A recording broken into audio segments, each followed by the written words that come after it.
Hi guys, what's going on? This is Namkraft. Welcome back to yet another series of Starcraft English commentary. Today we're going to be having a very witnessable game between two very strong players. Those have just recently faced each other in the semi-finals of the current ASL, but one player has got to leave and the other one has got to stay. But they're here today for more sway and more slay. Let's see who's going to be the slayer of the two here. It is going to be a rematch between Soulkey and Snow. Right off the bat, we're going to be having Snow spawning at the top left of the screen in the violet color, or purple if you say it in English. And then we're going to be having Soulkey on the top right. The map is Metropolis. And let's see if Snow has been shaken after his recent loss, 3-4, I believe it was, right? Yeah, to Soulkey. Let's see if he's going to be able to having the mentality, the strength to fight here. Coming up with an early probe scout after pylon. And as for Soulkey, he is going to be going for a little bit more of an economic build here. This is going to be, I think, eventually a 12 hatch at some point, which is interesting because we all know that Soulkey has got to prepare for his upcoming match against Best, so he doesn't want to reveal his build so much. As you can see, the commentator was showing to us that Soulkey is not scouting it with his Overlord. He wants to wait until he see the probe arriving, and now he sees that the probe is not arriving. I think he's going to be feeling very safe to go for quick expansion. This is an interesting strategy, except it is going to be a little bit susceptible to the Forge Pylon Cannon Rush opening, because that build, you don't really need to arrive as fast as possible. The gateway opening, you do want, I guess in both of the builds, you do want to have a little bit of an early scout. But what with what is going on right now, he can actually put down a pylon and Forge Rush right away, even though he didn't scout his enemy first. So that's going to be very interesting. The probe is going to take some hits against the drone, and it's going to put down the first pylon successfully so by Snow. Behind this, he's going to have a chance to put another one. He's going to be waiting at the last minute possible for the drone to arrive, but the drone is going to take some hits here. Two probes going to work on the drone. The drone almost there, but not fully described. He's going to try to come out here. Of course, this other drone is going to be hiding in the corner. There's going to be a lot of drones coming through, and it looks like one of the drones is going to be inside, but the probe is inside as well. He's going to get the drone. No, two drones are inside. Two drones inside, but he gets one drone. But one of the other drones he does get, he's going to try to run out. And I guess this rush has failed, possibly, or maybe not. Maybe not. No, it's almost failed, and now it's gonna be fully failing because surely failing because that pylon is all the way out there. There's gonna be no way in God's damn health for Snow to be able to do this. So it's gonna have to play a catch-up game. He's going to be coming from behind. So this is what Best's got to be learning for and preparing for this upcoming encounter, because, to beat a player like Soulkey, you need to rely on these kind of almost cheesy slide tactics. And if you cannot execute it well, then you're going to be in a war of hurt. But anyhow, looks like there is going to be some Zerglings, but we don't know how quickly they will arrive. I guess the cannon will arrive, will be on time here. Let's just see. The probe is going to try to come out to scout, and the Zerglings have decided to attack the pylon instead. This is an interesting choice. He saw that the cannon was going down, so he's preferred that it's going to be better to supply block Snow and to make Snow go for an earlier pylon than usual, because yeah, you're going to be losing supply there with that pylon getting destroyed. But so far we're going to be seeing only two hatcheries from Soulkey. This is interesting. Of course, he took a little bit of an economic hit as well in the beginning because of that pylon cannon rush, but now he's going to be feeling fine. Snow is going to be content with just checking there's an early expansion out. He doesn't see it, so he knows there's going to be some kind of early aggression coming from the Zerg player, either fast Slayer and Spire or fast Hydra. Hydra is a bit, I think not viable, not really viable on this map. I guess in general with this very few drones, but I guess sometimes we do see a player do it. It is going to be a fast layer. Behind this, the core is going to be in the expansion. This is an interesting choice. You do, well, he does have a pylon on the high ground, so this will allow him to actually put an additional building here. It doesn't have that much consequence. I guess one thing that could be consequential is that he would, sometimes you want to hide the core upgrade, but this time around he's, I think, being that core being in the main or in the expansion is going to be the same thing. But anyways, a very interesting development has just taken root here. We're going to be seeing this probe scouting correctly. And he got on the high ground, and we saw that Soulkey was making those 6 Zerglings for nothing. And this is going to be something interesting that we want to look forward to in the in the finals of the ASL, which is how easily is it for a player like Best to get his probe on the high ground and scout what's happening inside of Soulkey's main base. Usually the Zerg players are very careful to not let that happen, but a player like Soulkey, we see that he's able to just allow his enemy to see every goddamn thing that he's building, but still win the game. Still win the game, so that is something interesting. But in this case, I believe it is not good for Soulkey because he invested in 6 Zerglings and he didn't get anything done. He was not able to snipe that scouting probe. Anyhow, we see the Forge, well, I guess we see the Forge upgrade. The question is, do we see the core upgrade for the +1 air weapons? I'm not seeing it right now. A lot of Zerglings are getting amassed, but this is not enough to penetrate unless Snow moves out in the wrong time. Anyways, this other Zelle is going to try to take out and it sees the Overlord. And that is going to be a signal for the rest of the Zerglings to return. And that is also going to be the signal for the rest of the Zealots to return and to attack and to help out his friends here. He's going to be coming out. The drones would be going to mine. I think one Zealot is not enough to snipe the drone. The drone is going to try to go to mine right away. Looks like the Zealot's going to have to hide in the corner. But the other 3 Zealots that is going to be following suit is going to be an interesting choice here. Are they going to head towards the third base or the expansion? Of course, there's going to be a Corsair follow-up as well. A lot of Zerglings are getting made. And Snow is just making sure that he can take some hits before the rest of the Zerglings surround him. But we do have 3 Zealots coming from the low ground, but they're going to get surrounded, I believe. But the other Zealot's going to try to check, are you making some more Zerglings? Are you putting your Zerglings on the low ground or on the high ground? So he trades well on the third base, but he's not trading well on the low ground. He's going to be losing his 3 Zealot, but he's trying to force as many forces as possible. This Corsair is going to have to run back home. He sees the Scourge. It was Soulkey's mistake. I think his micro is a little bit rusty here, and he was not able to trap that first that first Corsair. It's going to be a Zealot going towards the expansion. It looks like the Zerglings are not in the right position to intercept. They're busy chasing some other forces, and all of the drones are forced to evacuate. And this is not good. This would be not good here. This other Zealot is buying as much time as possible. He gets so many forces, and more drones are going to try to return to mining. This other Zealot is buying so much time supply-wise. At the 6-minute and 50-second of the game, there's going to be a drone getting sniped. The drone is almost sniped, but not yet. Not fully by, but so much lost mining time. He loses 2 rounds of drones running around trying to hide from this Zealot.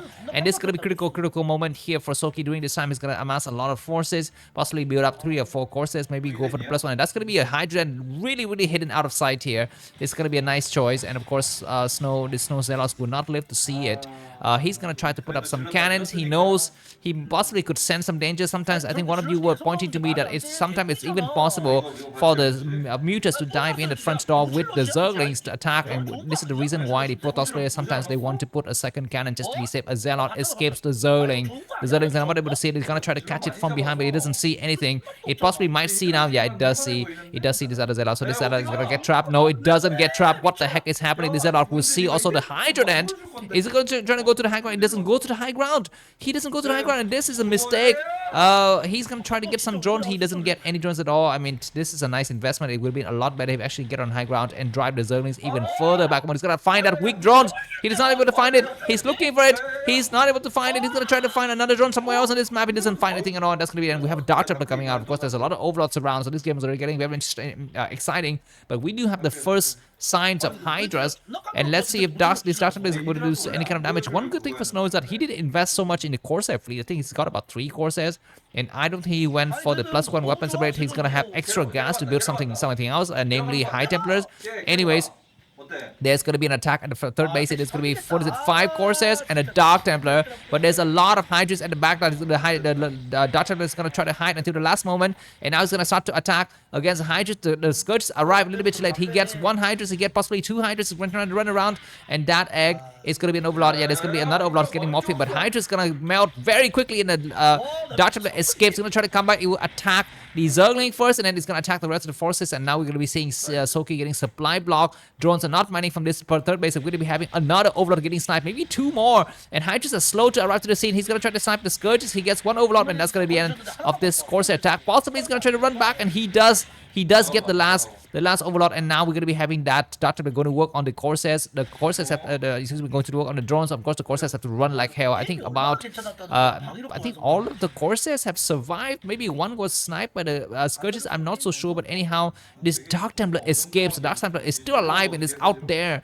somewhere roaming around the middle side of the map. But of course, there's Overlord speed, so we shall see if that Dark Templar will live to see the day in the eventual situations here. We're going to be looking at the first massive ground attack, possibly from Snow. He's going to start to send some some Zealots out because so Soulkey is taking a lot of economic hits, so he doesn't have the economy he needs to actually produce a lot of mass Hydras at this moment.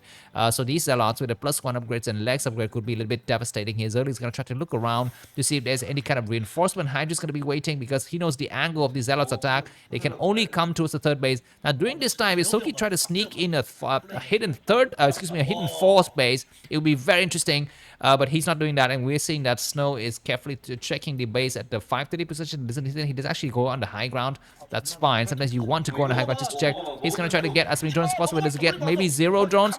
And he's going to escape the rest of the forces. A single Zealot is going to die here. Nice probing action. Not probe the unit, but probing the verb from Snow. These Zealots are gonna try to return here, but you know, during these moments, Protoss is gonna be very careful. He's doing a lot of nice sneaky attacks, but if he doesn't get any damage done and he loses all of his Zealots, then the next big battle between the Hydras and the Zealot is gonna be going in favor of the Zerg player here. This 4 Zealots actually not being micro correctly. Stone's gonna retreat. You're seeing that he's not using a lot of his money. He's got 1,500 minerals in the bank. He needs to actually mass produce stuff from his gateway and mass making cannons as well, and maybe get ready for the for the lurker switch. He's got the robotics. I think he just built observatory at this moment, so that's good. This Hydra's gonna try to return. They would try to chase some phantoms there, the bottom right corner of the map. There is gonna be a lot of Hydras coming out. We don't have enough High Templars to support here. A single Dark Templar coming out to support, but massive Hydras surrounding from both sides. These cannons will get sniped very quickly. We don't have any reaction at all from Snow. He's gonna try to attack, but it's a single Dark Templar buying some time, but it's not sufficient, and now he's gonna have to cancel everything. He's gonna have to cancel everything. There's no way he's gonna actually survive with this. Dark Templar going to work on the Hydras, working very nicely here. A single cannon slowing down the rest of the Hydras, but that cannon will fall west the rest of the Overlord. I guess they're not there. The of course the Nexus is falling very quickly. The rest of the Dragoon's gonna come out, and he's gonna cancel his Nexus for sure. And the Dark Templar knows that it's a lost cause. It's gonna be better for the Dark Templar to try to go out there and find another target to attack. He checks another base with massive scourges. These Corsairs, 5 of them cannot do anything. And now Snow's gonna have to go back and play from behind. I mean, if he had put down like 4 more cannons, he might have survived that attack, but he didn't. But one good thing is that Soulkey did not take a 4th base yet. I guess he puts it now. You see it in the minimap. At the 430 position, these Corsairs gotta run fast and far. He loses the first Corsair, he might lose more, but at the last minute he's gonna survive, and he's gonna try to put up another base here, which is I hope it's gonna be successful, because massive Hydras are still roaming around on the map. There are going to be 3 Hydras. Good for the what are the Corsairs doing? They need to go home right now. They're looking for openings, but there are no openings, and they're gonna get trapped, and that means it's gonna be the signal for Soulkey to produce a lot of mutants. After this, the Corsair is gonna run around, and he loses almost all of his Corsairs except 1, and that is really unfortunate. But he was able to slow down the 4th base. He puts down his 3rd base before Soulkey could put down his 4th, so that might be something. But now we're gonna be having the transition into lurkers. We're gonna be having Soulkey have to defend correctly here against the next wave of attack from Protoss. It's gonna be a lot of High Templars. Look out for the counterattack or backstabbing action from these forces on the minimap. They could try to go towards the 3rd base, towards the southern side, but a lot of units are going to get attacked. These lurkers are going to get hit on right away, but where are the observers? I don't see any observers on this map. Looks like there's going to be another storm. This High Templars have exhausted all the storms, so that's great. It can cast one last storm. That is a beautiful storm, catching so many Hydras. At the last minute, is this base going to fall? Or we have an observer, but there's nothing to protect, and we might have a lurker air getting created on high ground. We don't have it. The Nexus is going to get sniped. Looks like at the last minute, Soulkey was able to snipe it or not. I think Snow cancelled it. Yeah, I think Snow possibly could have cancelled that, so I think that was what happened there. The 4th base finally comes up for Soulkey after so much delay because of the Dark Templar, but now Snow is gonna finally have his 3rd base, possibly need to put down massive cannons. He put down 2 cannons. He's gonna try to hold it from both sides. Excuse me, during this time, what could be very nice for Soulkey to try could possibly be a drop. You know, he could try to drop along these areas behind the mineral lines, you know, maybe for a lurker drop, or maybe just massive Hydras. Of course, that is going to require a massive reorganization of his army, which is something he doesn't want to do right now when the major battle is happening in the middle of the map. These Zealots are buying a lot of time, but they're going to all have to run now. These Hydras are going to remorph into Hydras. That's a very funny expression, but I guess they do remorph into Hydras, and there's going to be a next attack on the ground. These Hydras are going to get chased back. You know, they were a little bit bit premature going back. I could have just waited a little bit and maybe sniped 1 or 2 cannons. But anyways, yeah, this next attack in the middle is going to be looking strong. Zealots attacking head-on against the Lurkers is not good. At least this Frost is going to get cleared out. Zealots going to try to attack at the 4th base. Just insane battles happening everywhere. And Snow is still able to keep up about a 40 supply differential compared to Soulkey. But he's going to get mined out in his main very soon. This is why you're seeing him sending probes prematurely towards a new base, because it's going to be more economical to do that than to mine a depleted base. Soulkey is still putting up a strong Hydra Frost, but he's going to be facing some attacks.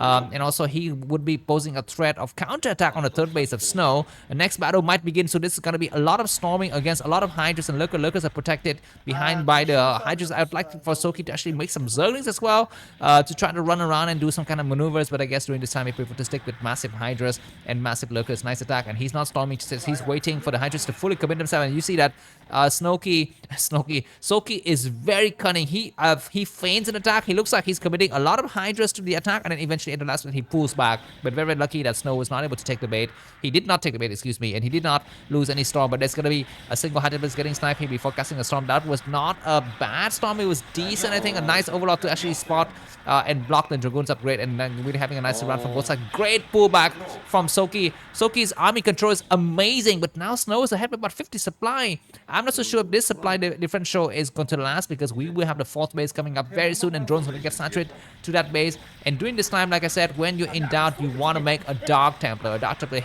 running around during this time would be amazing. We don't see that just yet. Nice attack by the Stormers. The Stormers and Hydras on the right side are not engaging in the battle. Soulkey's forgot about these guys, and he loses the battle in the middle of the field, and he's going to be down about 60 supply now. Nice attack from the southern side, and Soulkey's not able to reinforce from the right side. He's reinforcing now, but by now it's too late. It's too late. These forces on the right side are completely alone and isolated, and now we're going to be having a major thrust, I think, from Snow into the bowels of Soulkey here. There's nothing to defend. He doesn't have a Lurker line set up yet. Massive Dragoons trailing by a lot of High Templars and a lot of Zealot. Big attack. I think Snow is on the verge of winning the game. Possibly looks like Hydras are trying to micro hard against the Dragoons and are getting pushed back, and now it's about 70 supply differential between these two players, but Snow's going to turn it into a decisive victory or take a base. He got to do one or the other. He's going to try to attack. He has not yet exhausted any of his storms. He might get surrounded from the back, but good attack, and we might see a storm. We are seeing the storm, very, very good storm. A nice expansion coming up at the 12 o'clock place. A single Hydra getting sniped. Maybe another one's going to get sniped, which is great, but losing a lot of Hydras in the process. And now Snow is leading about 80 supply. I think the battle possibly is over now. There's no time for Soulkey to make any Lurker defenses, and GG by Soulkey, and Snow has taken a sweet and small yet nice revenge against Soulkey. Thanks for watching, and see you soon. Bye-bye.